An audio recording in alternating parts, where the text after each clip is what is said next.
from ABC News Radio, KMET 1490 in Southern California. This is BizNinja Entrepreneur Radio with your host, Tyler Jorgensen. Welcome out to BizNinja Entrepreneur Radio. I'm your host, Tyler Jorgensen, and today we have Veronica Romney, who is undergoing a complete entrepreneurial makeover. She is a dream team architect, and formerly she was a speaker for Tony Robbins. Not sure if you've heard of him. She was also the chief of staff for BossBabe, which is a huge brand in the assertive women space. I don't actually know what niche that would be. And she's no stranger to the stage. She's been in online marketing for over 13 years. And I'm really excited to have her out because I love the idea of starting over and building upon your past. So welcome out to the show, Veronica. Thank you, Tyler. And it's unapologetically ambitious women. I don't remember what I said. It sounds like exactly like assertive is fine. I think it was the same thing. Yes. Welcome out. I'm so excited to talk about you and your journey. When was the moment that you first realized that you were an entrepreneur? When I was born. So little known fact, my maiden name is Iglesias. So my parents are Cuban immigrants, and I've only ever seen my parents be entrepreneurs, and I'm the oldest. And I just have this belief that entrepreneurs birth other entrepreneurs, and there's no other destiny for me than this one. So you went from like being confused with Latin pop royalty to Mormon politician. Yeah. Royalty. I went from one famous last name to another famous last name, but none of the benefits of either one, just the name. And that's okay, because as an entrepreneur, you build your own benefits. So, okay. So you were born into the life of entrepreneurship. And this is fascinating because I think some people recognize that early on, and some people kind of uncover it through just not fitting in to the other worlds, right? But you've also worked in a lot of the big name industries as like an entrepreneur, right? So how did you, if you've known you're going to be an entrepreneur, but you've also done a lot of this work working with other big brands. Well, first of all, how did you balance that? Well, okay. So you have to remember, right? If your parents are immigrating from a communist country, for them, education is the means to change your outcome. And so like as a child, it was education, best grades, best school, change your destiny through, being acknowledged for what you know, versus for them, they had to like forego everything that they were associated with to come to a new country and start from scratch. But like you were mentioning, like I've always had the call of the wild inside of me. Like I can feel it. And that has come up many times because even while working for corporations or for big brands, there's a line of like, you can push, and there's a line. I tend to like tiptoe over the line. I can't help myself. So I've always known that like, there's a lot inside of me, whether it's, not to say that I'm a challenger personality, but I feel very deeply and I have strong opinions and I have a lot of conviction behind what I do.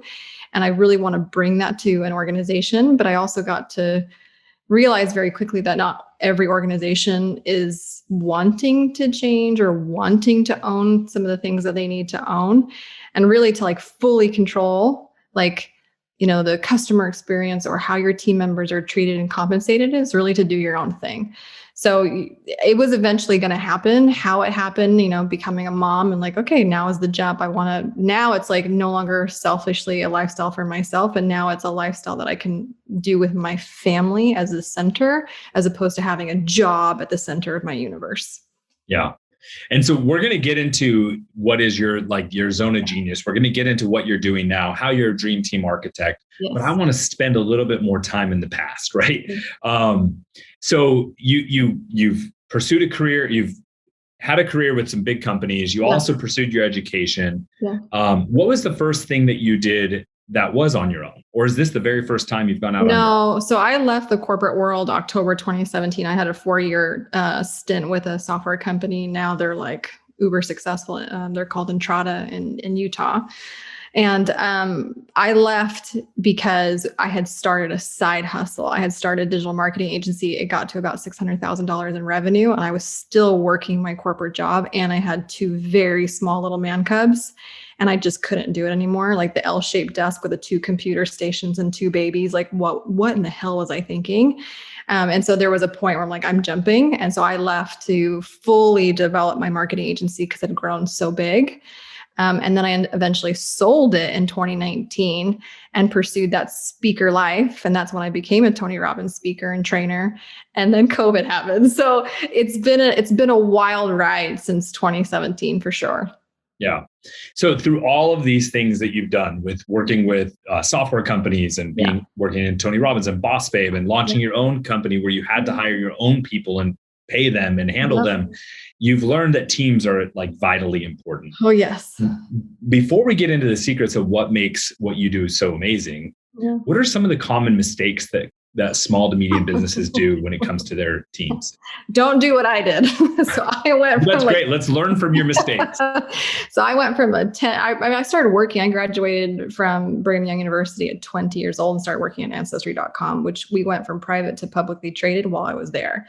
So I've only ever known, like at that point, a whole 10-year sprint of just corporate environments, like highways with very specific lanes and infrastructure and like team and manager and supervisor. I mean, all the layers, right?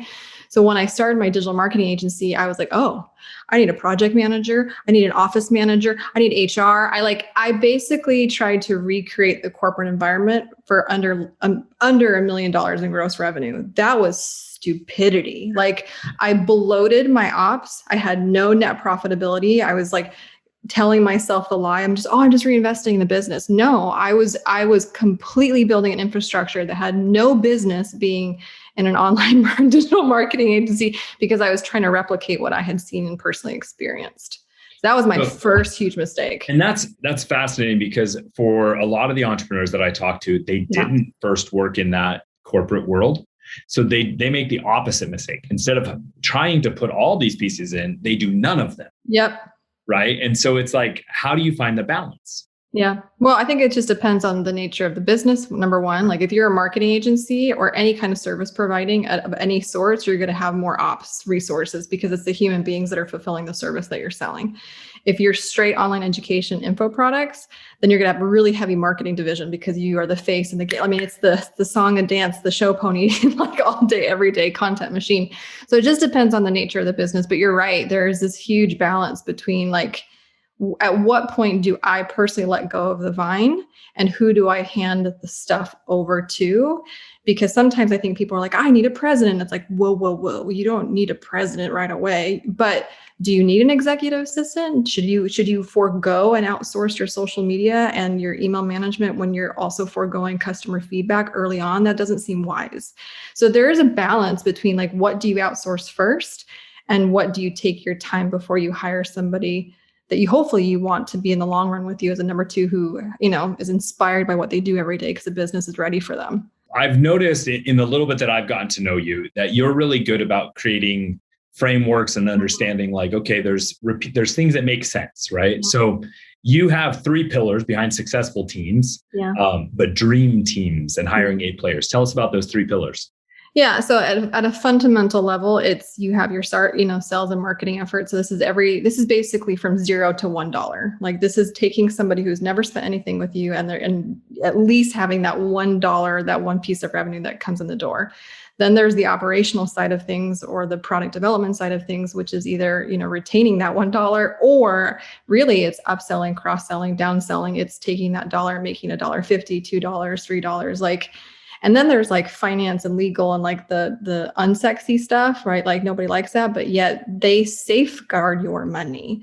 So every department or every section or pillar of the business has a hand in the pot. They're either bringing in money for the first time, they're multiplying the money, or they're safeguarding the money from being taken or bleeding out from leaky buckets. So those are the fundamentals. Now, how you convert that to a business, again, depends on the nature of the business, because if you're an online personality, you're going to need different levels of support than like a manufacturing company, for example. Yeah, different. I mean, the operations are going to be different depending on the niche, right? And so we have listeners who are in agencies, we have listeners who are in e-commerce, manufacturing, and really entrepreneurship. I think even though the specific way that they implement this is going to be different, I think the concept is the same, right? You have those 3 pillars, each one needs attention, right? Mm-hmm. So, and how you, I guess, allocate that is going to be different on the brand. But where would you say, what are some common mistakes of those three pillars? Where do people misallocate?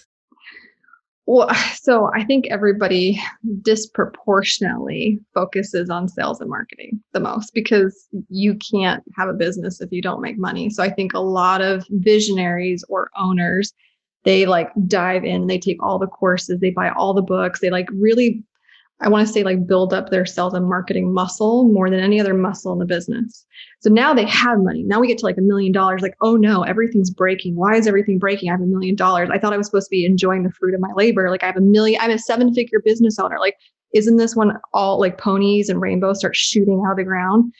And it's because they spent so much time developing their sales and marketing muscle and zero time usually developing their operational, or in this case, I think team development and leadership muscle. Like good people just don't come, and you can't just stick an A player in an organization and think that they'll thrive. Like people management, I would say, is even a harder task than it is mastering funnels or lead magnets or maybe not Facebook ads, because that's a nightmare. But do you know what I mean? Like actually managing different human beings and personalities. They all have different aspirations. They all have different personal situations and, you know, soft skills, hard skills, you know, mental abilities and thresholds and capacities. Like that's a whole other discipline that most of my amazing visionaries have spent very little time developing because they didn't need to get to the $1 million in the first place. Yeah, it's amazing where depending on stages of entrepreneurship and in e-commerce, I'm like, hey, your first threshold is the first dollar that comes from somebody who's not your mom, right? Like you actually sold to a stranger. And then you have like, okay, you're doing like 30K a month. Yep. That's like $1,000 a day. Like now you're actually like in momentum. Then you got $100,000 a month.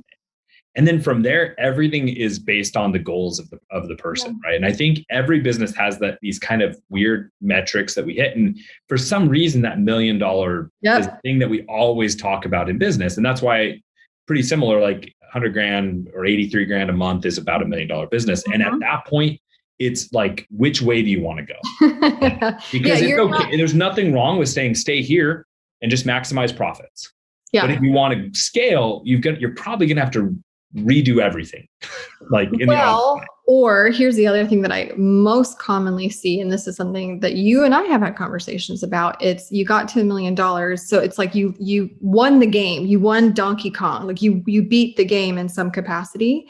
And now you're getting itchy because you're like, well, now this doesn't excite me anymore because I feel like I've achieved the outcome that I sought out to have, which is to break that $1 million mark, like to break the statistic. I am now the statistic, the elite, whatever percentage.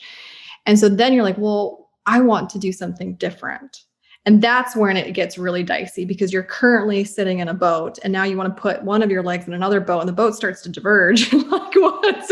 So that's the other thing that I see with my amazing visionary clients is like they're multi-passionate. To your point, there's no shortage of ideas. Now they feel held back, restrained, leashed, anchored in the business that they made, and they want to pursue other passions and desires, and they feel like they don't have the team or the resources to do that. And that is also equally frustrating.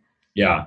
So for some people, it's like, hey, I've reached the goal and now I want something new. And other people, it's going to be, hey, you know what? I've reached this goal and I don't know what I need to do differently. Correct. Sure. Grow, right. And so in either way, there's these weird, and it's weird that they tend to be tied to these weird dollar benchmarks. Yeah. They shouldn't be, but they are.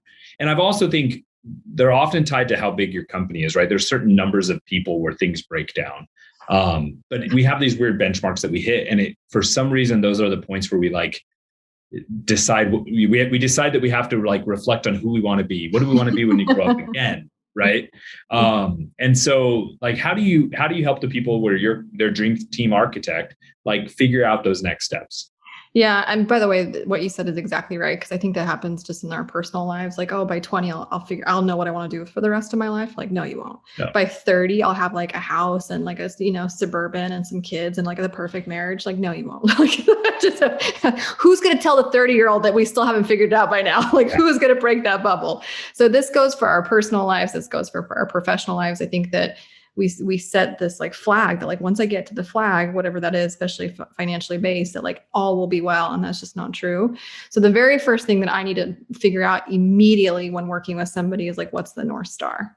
Like, what do you actually want? Not what you think that you want, or are you emulating what your peers have done that you're trying to like be seen equal to them in their eyes? Because like, what is it that you want and what's actually fueling the want? Or in this case, like if you follow Simon Sinek, like what's your why? But for me, it's like the North Star, because I was going to say that you're getting very Tony Robbins on us here. Well, yeah, but and there's nothing wrong with that. I like, there are good things in this, right? And so how, like, this is important. And so I'm going to pause you for a second because I want to go deeper here. Okay. I've seen people do like okay, let's go through your 7 layers of why, or your North Star, or your things. And, you know, sometimes it's super deep and other times it's like, no, I just have that as a goal, right? But like, how do you help them uncover that? Yeah. No, I know what you're talking about, the 7 levels, deep exercise and all that stuff. But when I say North Star, it's like, what do you want? Because if my superpower, my zone of genius is the how and the who, like I'm the execution person. I'm the person that takes an idea and makes it a reality. Like, no joke. That's not like just a nice, cute thing to say. Like, I actually do that. And I do that for my clients, but I've also done that for the big companies that I've worked for. Right.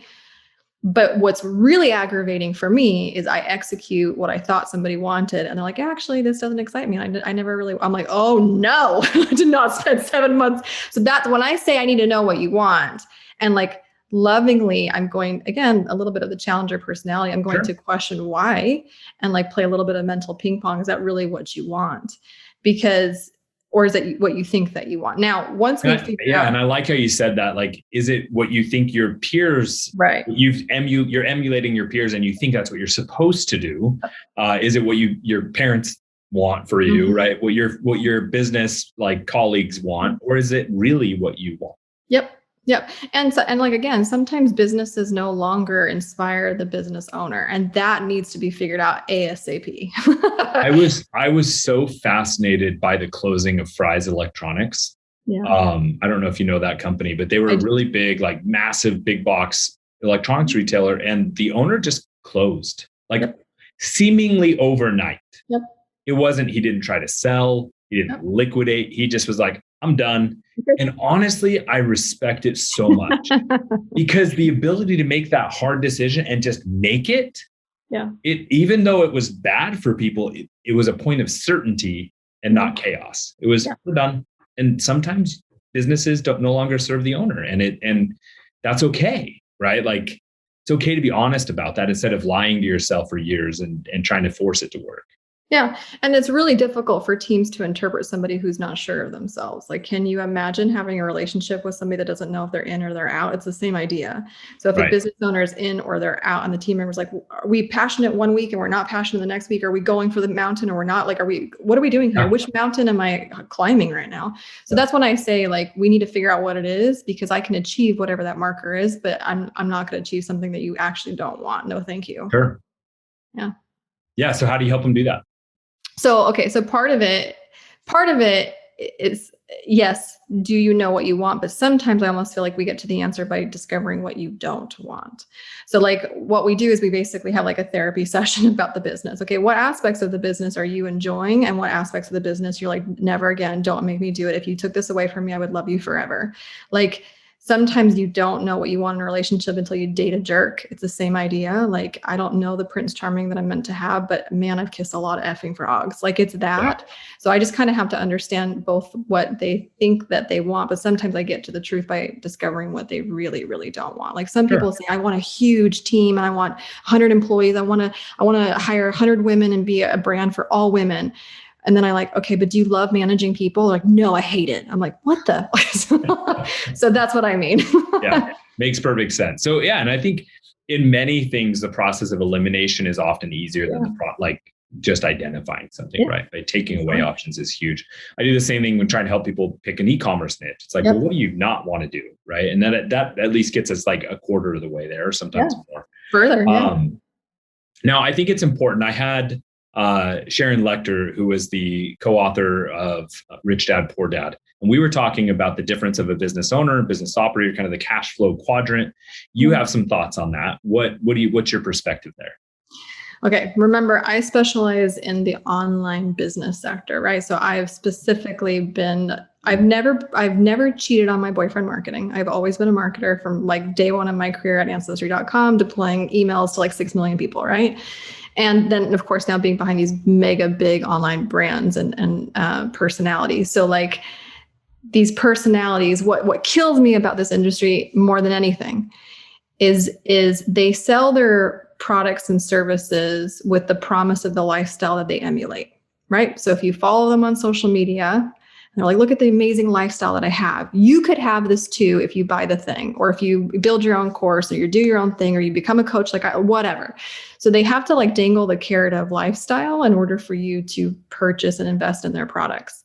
But the truth is, they don't like their lifestyle because they're, like, to your point, they're not an owner of their business. They're very much operating their business. They don't actually take a vacation. It's always a workcation, always a workcation. They're never not working. To me, why did I get into entrepreneurship if that was my reality, right? So I know everybody talks about owner and operator. I just have a very particular lens. When I say you want to be an owner and not an operator, what I'm saying is you want to go on a vacation and not lose sleep, that the house is like being taken care of in your absence.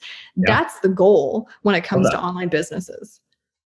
Yeah. And, I think we could go into a whole conversation of whether you're going to be the attractive character or the magnet of your business. Yeah. And I think regardless, is your business going to be able to function and operate without 100%. You? Because if it can't, you're still an operator. You're you still own it. And it also doesn't mean that you have to be able to leave for like 6 years, right?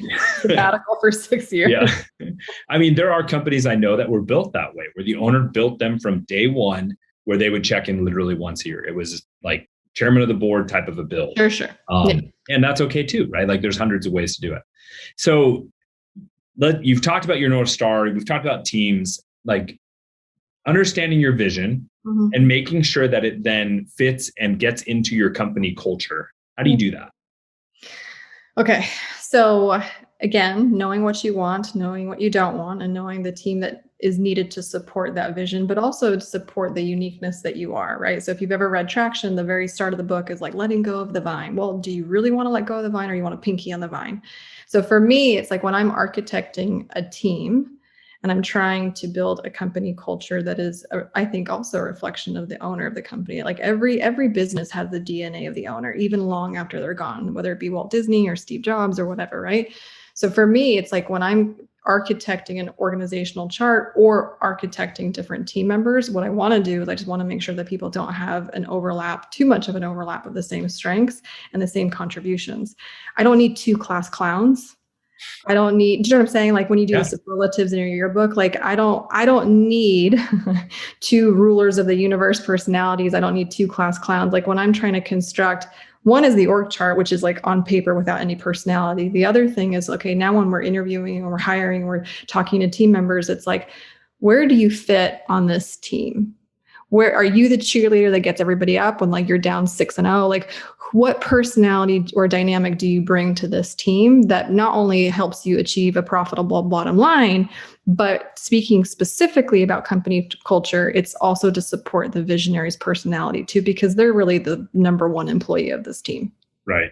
And I have seen from experience and from others that there tends to be 2 ways that kind of the visionary or the owner hires. Yeah. They hire people just like them because it's easy, or they hire people completely opposite because they think like, and it's for some reason, it seems to be like one or the other.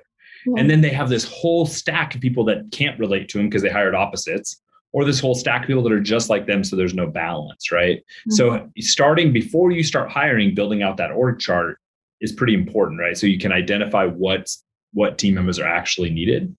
Yeah, mind you, I work with visionaries that are at least at 7 figures, and their goal is to get to 8 figures and not be an operator in the business. So at that point, like I'm already looking at a picture of their team. Like I already see a picture of the staff. They've already got a core. I already know whether or not they've hired people that looked like just like them. Quite frankly, like if it's a whole bunch of white guys in a lineup in the leadership team, like we have a problem, right? So like, I say that not because I'm this raging feminist. I'm saying that because diversity in a team picture is more than just diversity for a checkbox standpoint. I'm talking about diversity of background, diversity of opinion. Like, and what I've also noticed, so I know what you're saying is like people that look like them or people that have the same Enneagram type as them or whatever personality system that you follow. But it's also sometimes it's like, do you want somebody who's going to challenge you? Because what I find to be the most efficient teams, the same thing in a marriage. Like, I don't want somebody who's just going to lay over and let me do whatever I want. Like, that's not exciting to me 20 years or 10 years into this marriage. Like, I want somebody who's going to challenge me in a respectful, loving, compassionate way. It's the same thing that you want on your team. Everybody talks about hiring smarter than you. Not everybody can actually handle that. Yeah, so not everyone, people say they want challenge, but not everyone correct. is ready for it. Right. Correct. I've had business partners where if I try to challenge, it becomes like a conflict instead of like, we're all trying to move the business forward. Why, like, this isn't a fight between us. It's what's best for the business. Right. Correct. So, we've covered a lot of topics, right? And you've got these amazing things that you're working on. What are some things that as you're making this shift into your business that you are like, I need to make sure to remember, right? Because you're shifting back into launching your business and you don't want to not follow your own best practices, right? And follow your own secrets. So what are some of the things in these first couple of months that you're like, oh, I really need to stay true to this? Yeah. So again, number one vice of a visionary type of personality is to have too many ideas that you try to execute at one given time, which when you're restarting or starting a business from scratch is like, everybody wants to talk to everybody and offer everything, because if you have a credit card, I'll take it. Like, that was definitely the issue at the agency that I started. I'm like, oh, I can be marketing for everybody. I will never do that again. And I'm very much being a disciple of my own like message right here. So for me, I knew in leaving BossBabe and like restarting this dream team architect business, it was very, very, very simplistic. Week 1, rebrand everything. Week 2, tell everyone what I'm up to and be very clear of what I'm doing. I'm not doing everything for everyone. And I know that you know me as a marketer. I'm not a marketer. I'm a dream team architect, right? Like, I'm being very unapologetic and very disciplined to be very clear on where I'm planting my flag, again, in the space that I love.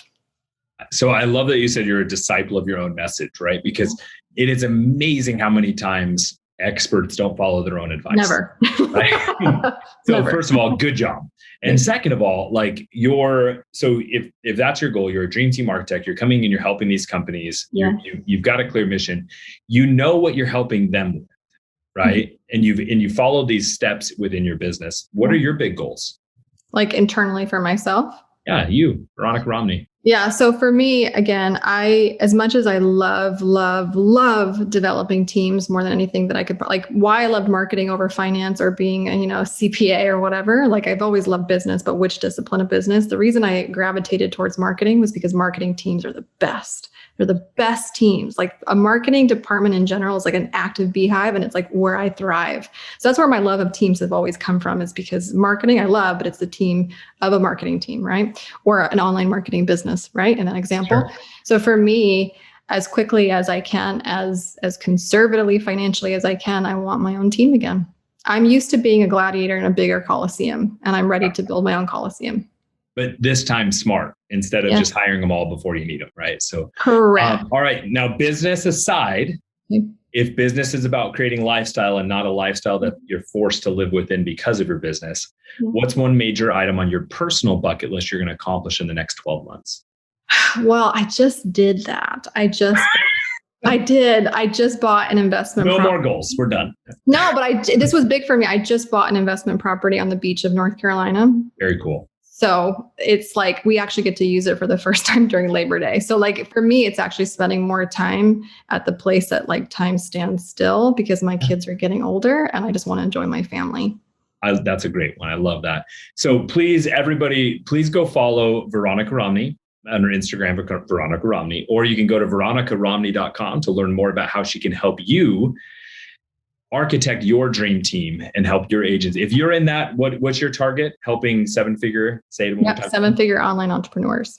If you fit that and you're wanting to grow, Veronica's your person.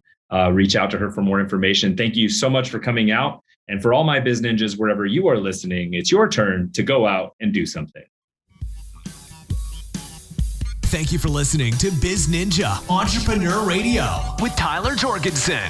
Please make sure to subscribe so you're first to hear new interviews and episodes. If you found this podcast to be valuable, please share it with a friend. Don't forget to visit our online dojo at bizninja.com to claim your reward for listening to the show.